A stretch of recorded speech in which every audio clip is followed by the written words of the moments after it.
Today's lesson is number 91. Miracles are seen in light.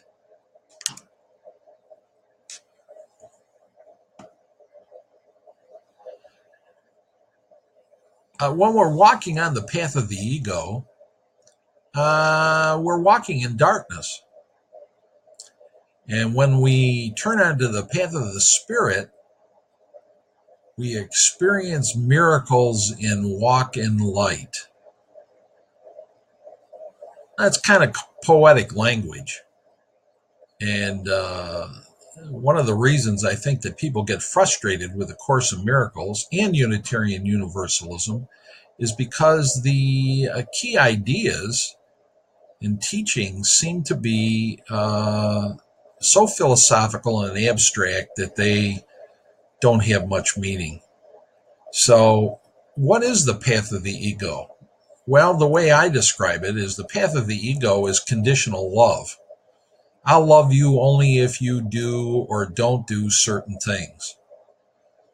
And the dynamics of the ego are give to get. I'll scratch my back, you scratch yours.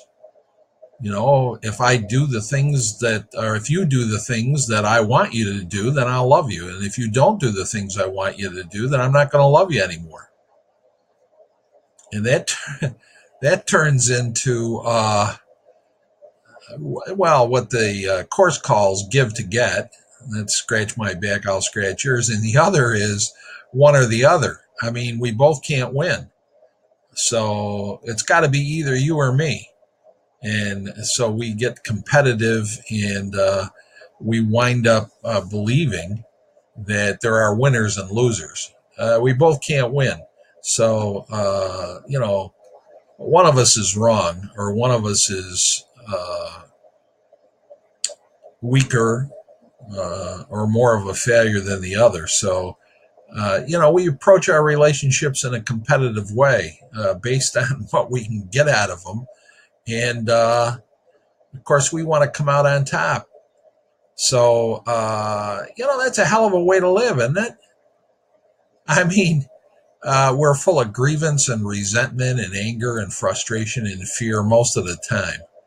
So that's what the Course means by walking in darkness, which is probably 95% of our human experience. Unitarian Universalism and the Course in Miracles, but is involved in joining.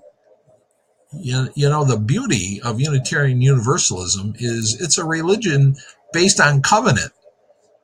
We covenant together to affirm and promote 7 principles.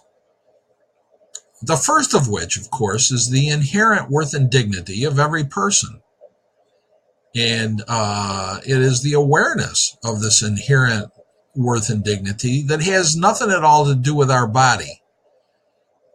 We all think we're a body and we watch our bodies change and we're attracted to other bodies. And so we make this mistake in thinking that our body is what has worth and dignity. No.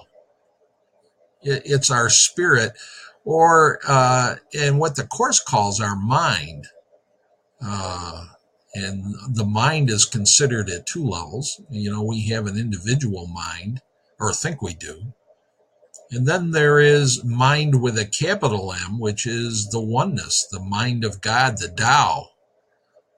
So, of which we are a part, which is part of our Unitarian Universalist 7th principle, which is a respect for the interdependent web. So the awareness of the inherent worth and dignity at a deep, deep level is what the Course calls a miracle. We switch from the path of the ego with its resentment and grievance and fear and guilt to the path of the spirit, which is unconditional love, which gives us peace and bliss. So today, it's suggested that we remind ourselves several times that we are not a body. but rather we are a part of the mind, capital M, of God. And my inherent worth and dignity reside not in my body, but in my mind, which I share with God and all of God's creation. And it is in the light of this awareness that miracles are experienced. It's a healing of the sickness that we suffer when we believe that we are bodies instead of spirits. So there's a little bumper sticker or a little saying on the blog right here. We are not human beings having a spiritual experience. We are spiritual beings having a human experience. Or another way of saying it a little more simply is, are we a body with a spirit or a spirit with a body? And when we come to the awareness that we're a spirit with a body, we experience the miracles that are seen in light. Well, thanks for joining with us today. And if you're so inclined, leave a comment and have a blessed day. Be well, stay well.